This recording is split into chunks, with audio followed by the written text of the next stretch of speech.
실린 컬럼이 화제입니다. 제목이요. 전국의 부장님들께 감히 드리는 글인데요. 잠깐만 들어보실까요?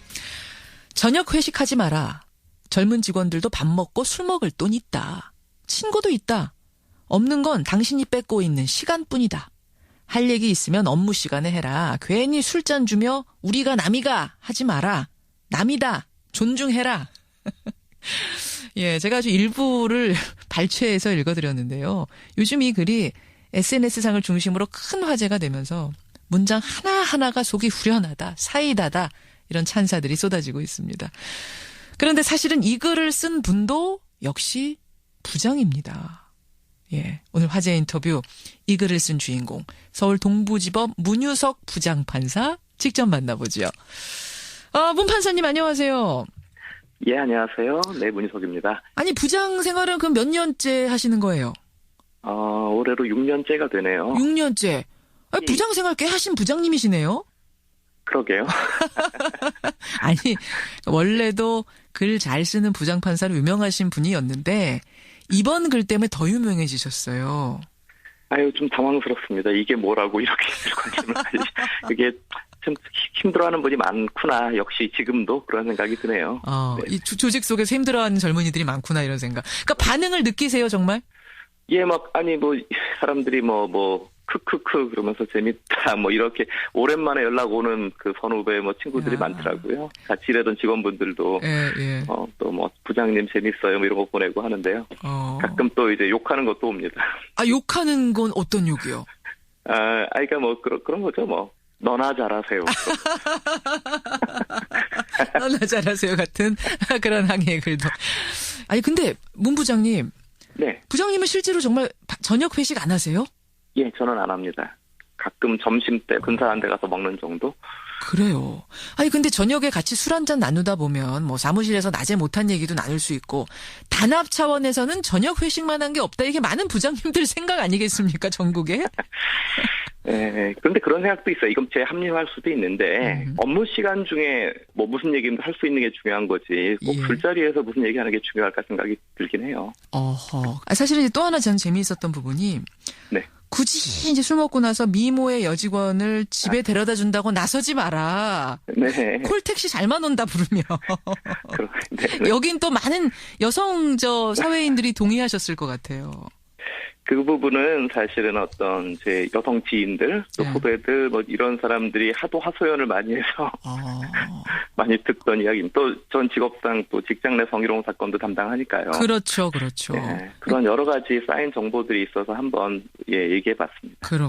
사실은 글이 꽤 긴데요. 제가 앞서 소개한 거 외에도 전국의 부장님들께 부탁하신 게 몇 개 더 있어요. 직접 좀 문 판사님께서 읽어주시겠어요? 이런 거예요. 그러니까 실수를 누구나 할 수 있는데, 저도 할 수 있고, 부하 직원들도 할 수 있는데, 그냥 실수를 하면은 그냥 드라이하게 그 실수에 대해서만 알려만 주면 되는 거지, 잔소리를 덧붙일 필요는 없다. 아하. 또 실수 자체에 대해서 얘기하면 되는 거지, 인격에 대해서 얘기할 필요는 없는 것 같습니다. 인격에 대해서. 너 지난번에 주의 줬는데 또 이러니? 심지어 나를 무시하는 거냐 이런 사람도 있다고 해요. 네. 그렇게까지 하지 않아도 굳이 하지 않아도 이미 반복한 거 알고 관계 굉장히 자체가 대등한 관계가 아닐 수밖에 없잖아요. 업무적으로. 그렇죠. 인사고과를 하는 관계거나 할 때. 그럴 때는 그냥 건조하게 그 자체만 지적해도 충분히 상대는 두려워할 수도 있고 위축될 수도 있는데 그걸 행위를 넘어서 인격의 문제로 끌고 가서 모욕하는 거는 옳지 못한 것 같아요. 이거는 부모와 자식 간에도 통하는 얘기일 것 같아요. 지금 그 말씀하신 그 부분. 또 뭐 있습니까? 이런 말도 했었던 것 같아요. 아직 무언가를 망칠 기회조차 갖지 못했던 젊은이들한테 이래라 저래라 하지 말고 정하고 싶으면은 이미 뭔가를 망치고 있는 사람들, 바로 저 같은 사람들, 우리끼리 하자. 그래서 꼰대질은 꼰대들에게 하자. 그야말로 취업을 못했거나 취업을 해도 어렵게 된 그들에게 못했다 잘했다 질타하지 말고 흔히들 말하는 그 꼰대질, 가르치려는 질 이런 거는 우리끼리 하자. 그게 사회적으로도 의미 있는 거 아닌가. 시스템을 운영하는 사람들끼리 서로 비판하고. 맞는 말이네요. 저는 이제 제가 질문 드리고 싶었던 건 50대면 분명 기성세대인데 그것도 보수적인 업계에 한참을 종사하신 분인데 어떻게 이렇게 요즘 젊은이들의 마음을 꿰뚫는 글을 쓸 수 있었을까? 어떤 겁니까?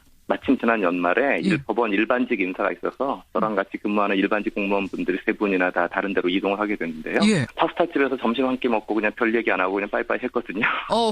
환송회를, 일종의 환송회를 파스타집에서 점심 먹으면서. 그렇고, 예. 뭐 이런 날이라고 뭐 특별한 말 하는 거 좀 그러니까 그냥 우리 이걸로 빠이빠이 하죠 이러고 갔어요. 근데 너무 마음이 좀 그랬어요. 너무 좀 매정한 거 아닌가 싶기도 하고, 서운하게 생각할 수도 있겠다, 역으로. 근데 뜻밖의 그 마지막 날, 이분들이 저랑 같이 근무하면서 하여튼 좋았다고 좋은 말씀을 해주시고, 또 한 분은 부탁한 적도 없는데, 제 낡은 법복, 꾸깃꾸깃 방치해둔 넥타이 이런 거를 저도 모르게 다 드라이 클리닝을 맡겼다가 갖다 놨다고 하면서 꼭 다시 한번 일할 기회가 있으면 좋겠다고 이렇게 좋은 말씀 해주시고 왔어요. 근데 그때 굉장히 감동해서 울 뻔했거든요. 그래서 그 생각을 한 거였죠. 그래서 직장 내에서는 말하자면 상급자 위치에 있어서 좀 더 힘이 있는 사람인데 그렇죠. 그런 사람들은 뭘 대단한 일을 해서가 아니라 뭔가를 하지 않음으로써 오히려 같이 일하는 사람들을 조금 더 행복하게 할 수도 있겠구나. 아주 훌륭한 리더가 되려고 막 용을 쓰고 그런 것만이 아니라 어떤 면에서는 스스로 자제하고 조심하는 것만으로 실질적으로 하여튼 이 힘든 세상에 누군가를 조금이라도 편하게 해줄 수 있으면 그것도 보람 있는 일이 아닌가 싶어서 그 얘기를 쓰고 싶었습니다. 그렇게 해서 시작이 된 거군요. 그러니까 어떻게 보면 이게 우리 사회에 아직도 묻어있는 그 딱딱한 조직 문화. 네. 조직 문화에 대한 일침이 아니었던가 저는 그런 생각이 좀 들어요. 사실 제가 부장이니까 부장님께라고 했을 뿐이지 그건 그냥 대명사인 거죠. 그렇죠. 모든 기성세대 힘을 가진 사람들.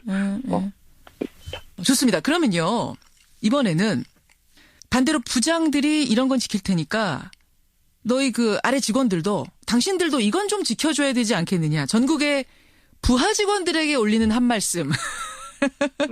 이런 거 한 가지가 있다면? 저는 없습니다. 하나도요?